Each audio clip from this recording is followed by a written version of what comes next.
बिहार में अपराधी लगातार पुलिस को चुनौती दे रहे हैं और इस बार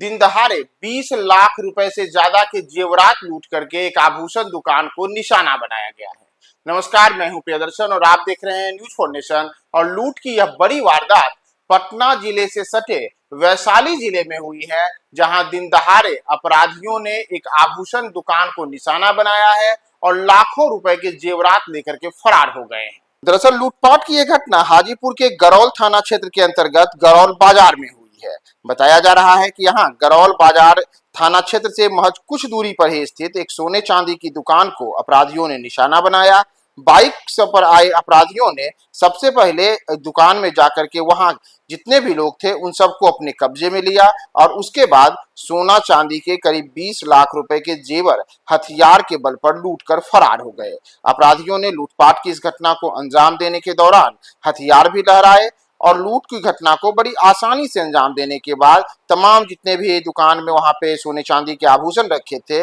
उन सबको अपने बैग में भरने के बाद वे आसानी से वहां से फरार हो गए। फरार हुए अपराधियों के बारे में बताया जा रहा है कि वे लोग बाइक पर सवार होकर के आए थे और बाइक सवार अपराधियों ने वहां पे तमाम जो जेवरात थे उसे लूटने के बाद वहां से उसी बाइक से वे लोग चले गए। हालांकि इस घटना के बारे में यह भी बताया जा रहा है कि तमाम जो लूटपाट की घटना हुई है इसमें पूरा का पूरा वो मामला सीसीटीवी कैमरे में कैद हुआ है। बाद में स्थानीय थाना को इसकी सूचना दी गई, जिसके बाद पुलिस एसडीपीओ कुमारी दुर्गा शक्ति घटनास्थल पर पहुंची और उन्होंने दुकानदार से गहन पूछताछ भी शुरू की है। साथ ही साथ कैसे घटना हुई, कितने लोग शामिल थे, किस प्रकार से उन्होंने आभूषण दुकान को निशाना बनाया, वो लोग पहने हुए क्या थे और किस दिशा में भागे हैं, इन तमाम चीजों की जानकारी एसडीपीओ कुमारी दुर्गा शक्ति ने ली है। और जो दुकानदार हैं अरुण कुमार शाह, उनके साथ भी उन्होंने बातचीत की है कि आप उस वक्त कहाँ थे और किस प्रकार से वो लोग आए थे। तो दरअसल जो दुकानदार ने जानकारी दी है उसके अनुसार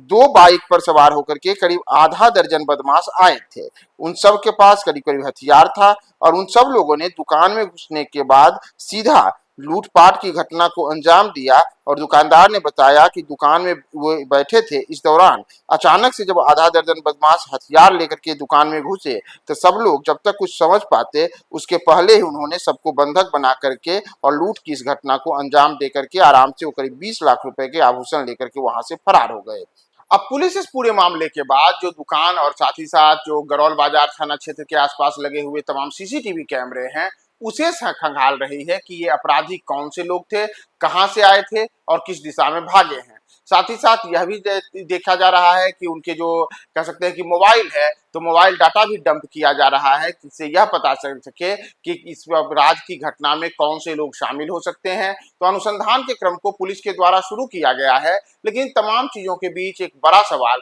फिर से उठ रहा है कि बिहार में अपराधियों का जो तांडव है वह पटना हो या फिर पटना के आसपास के जिले हों या दूर दराज के जिले हों, तमाम जगहों पर आए दिन देखने को मिलता है। और इसमें खास करके लूटपाट की ऐसी घटनाएं जिसमें बैंक रॉबरी से जुड़ा मामला हो, आभूषण दुकानों को लूटने का मामला हो, ऐसे मामले लगातार हर महीने सुर्खियां बटोरते हैं। और इस बार ऐसा ही मामला हाजीपुर के गरौल थाना से महज कुछ दूरी पर ही स्थित इस आभूषण दुकान में घटी है, जहां दिन दहाड़े करीब 20 लाख रुपए के आभूषण लेकर के अपराधी फरार हो गए हैं।